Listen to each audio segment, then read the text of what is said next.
from what I've read, I don't think the excuse me, I don't think the players at Manchester United particularly want either of those two players back. I mean, how I say that, what would I know? But you just sort of read, not even between the lines. You see some paper talk or phone talk. I only read it on my phone. That Sancho, I think the feeling was that Sancho just didn't cope with the pressures, maybe, of being a Manchester United player, because I gather he was a very good footballer. And when I've watched him at Chelsea, you can see that he's got a lot of ability. But somehow, when I ever watched him playing for Manchester United, he didn't really demonstrate that. He looked out of his depth, perhaps Right. mentally more than anything else. So I can totally understand Amorim and possibly the club not wanting him back. And with Rashford, as I say, I think there's a bit too much bad blood there now after his behaviour, which, let's face it, was quite heavily criticised by some of the pundits like Roy Keane and I think Gary Neville, people who knew Rashford even from their days there when Rashford was a real youngster.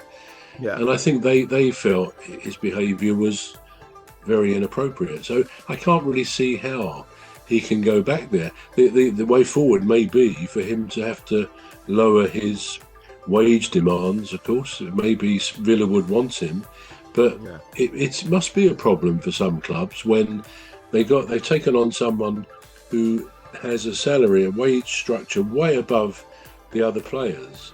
And of course, whatever they're like as friends, players, people, they will resent people who've been there, top players. They'll resent someone coming in, being paid, 40, 50,000 pounds a week more than they are.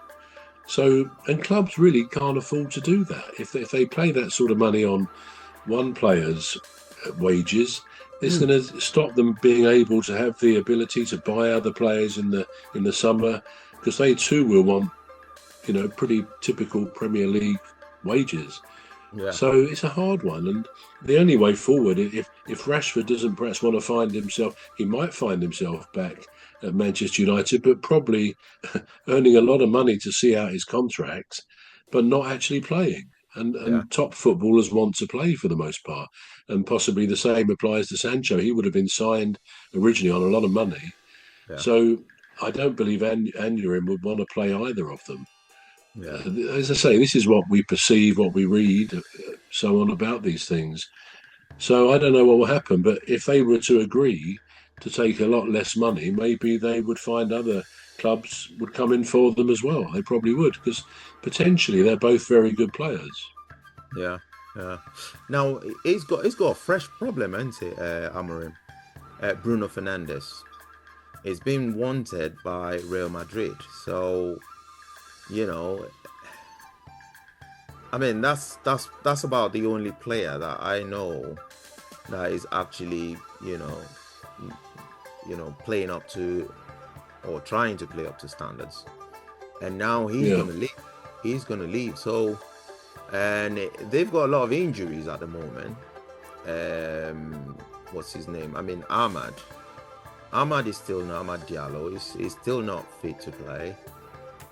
So, he's just his problems just keep mm. compounding, don't they? Amarim. So I don't know what's gonna happen with him. But funny enough, from everything that I read about Amarim and stuff like that, none of the fans seem to blame him. They love him. No, they don't. No, Do they? Do they nor not? should they. All No, no, right. I don't think they should. I mean, he's come into the team. He's come in Right. as the manager, Yeah. and he's inherited a team that was not firing on all cylinders by any means. Right. So nobody could say at this stage it's his team.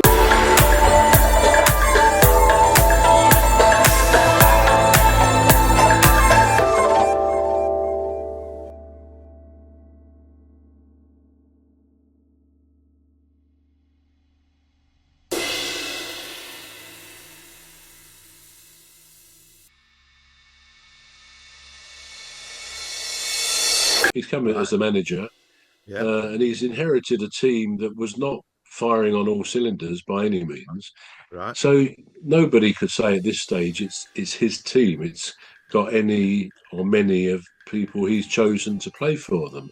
Yeah. So I think there's an understanding that, he's not being properly judged. He can't be judged until, he's had another season where in the summer they get some players in.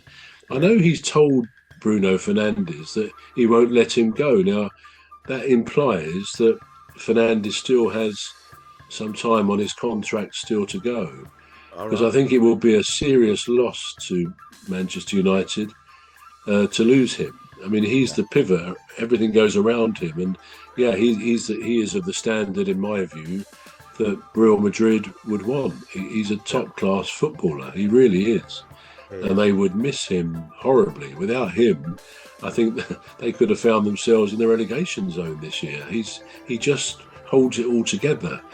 But as I say, I saw the other day that the manager has said he won't let him go. So I suppose every player ultimately has a price. If Real Madrid offered a massive sum that Manchester United couldn't refuse, then maybe he will get there. But if he's still under contract, again, Yeah. it would depend. Is there a release clause amount? So that if a club offers 120 million or whatever, Yeah. they've got to let him go. I don't know. Nowadays, most of the top players do have a release clause, don't they? Which is Yeah. how they escape a contract.